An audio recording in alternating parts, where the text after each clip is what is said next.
साथियों, किसी मकान को हम कब, क्यों और कैसे HLO ऐप में लॉक करेंगे और अगर हमने किसी मकान को लॉक कर दिया है तो उसे कब, क्यों और कैसे HLO ऐप में अनलॉक करेंगे और उसकी डेटा एंट्री कैसे करेंगे, जानेंगे इसके पूरे प्रोसेस को लाइव डेमो के साथ स्टेप बाय स्टेप। तो साथियों, स्वागत है आप सभी लोगों का प्यारे सितारे चैनल में। तो चलिए शुरू करते हैं आज की इस वीडियो को और जान लेते हैं ये सब कुछ। तो साथियों, हम किसी ऐसे मकान पर जनगणना करने पहुंचे जो कि आवासीय है, लेकिन जब हम उस मकान पर जनगणना करने पहुंचे तो वहां पर परिवार उपस्थित नहीं था। वह कहीं अस्थायी रूप से कुछ समय के लिए अन्यत्र गया हुआ था, यात्रा पर था या तीर्थ यात्रा पर है, यानी कि परिवार उस समय अपने मकान पर मौजूद नहीं है। तो ऐसी स्थिति में हम क्या करेंगे साथियों की प्रश्न नंबर 7 पर आएंगे।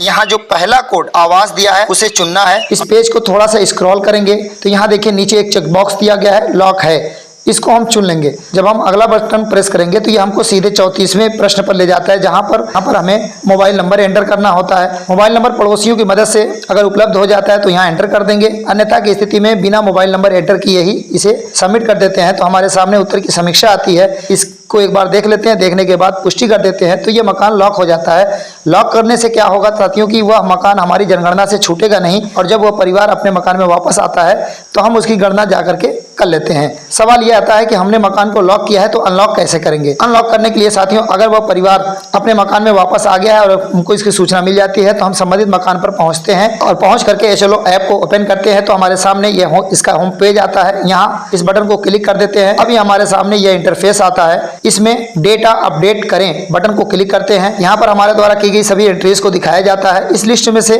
हम उस मकान को चुन लेते हैं जिसको हमने लॉक किया था। यहाँ पर हमारा वो मकान मिल गया। यहाँ जो एक पेंसिल का आइकन है इसको क्लिक कर देते हैं। अब हमारे सामने ये पहला पेज आ जाता है। यहाँ हम अगला बटन प्रेस करते हैं तो चौथा प्रश्न आता है। इससे संबंधित जानकारी हम परिवार से लेकर के यहाँ पर फिल कर देते हैं। अगला बटन दबाते हैं, फिर ये 5वां प्रश्न आता है, इससे संबंधित भी जानकारी लेकर के फिल करते हैं।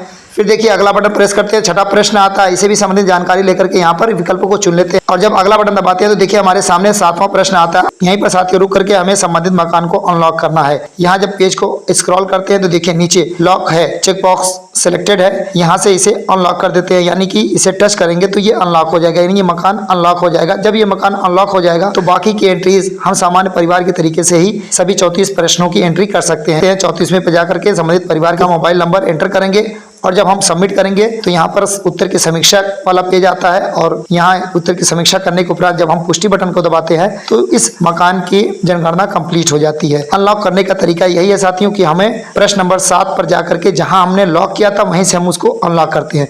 अब हम अपने रिकॉर्ड को देख भी सकते हैं कि क्या ये मकान अनलॉक किया गया तो वो डेटा एंट्री सही तरीके से हो भी गई कि नहीं उसको। तो फिर हम इसकी एंट्री को देखने के लिए यहाँ पर आ सकते हैं, डेटा अपडेट करें बटन को क्लिक करेंगे तो यहाँ पर देखिए अब लॉक वाला वो मकान नहीं रह गया है, अब उसकी सारी एंट्रीज पूरी हो गई है। तो साथियों, इस तरीके से हम किसी मकान को आवश्यकता अनुसार लॉक कर सकते हैं और परिवार के वापस आने पर उसको अनलॉक करके उसकी सारी एंट्रीज को पूरी कर सकते हैं और जनगणना उस परिवार की जनगणना को भी पूरा कर सकते हैं। तो साथियों, वीडियो पसंद आई तो लाइक कमेंट जरूर करें और अपने साथियों मित्रों में ज़्यादा से ज़्यादा शेयर जरूर करें। चलते हैं, फिर मिलेंगे एक नई जानकारी के साथ, तब तक के लिए बाय बाय।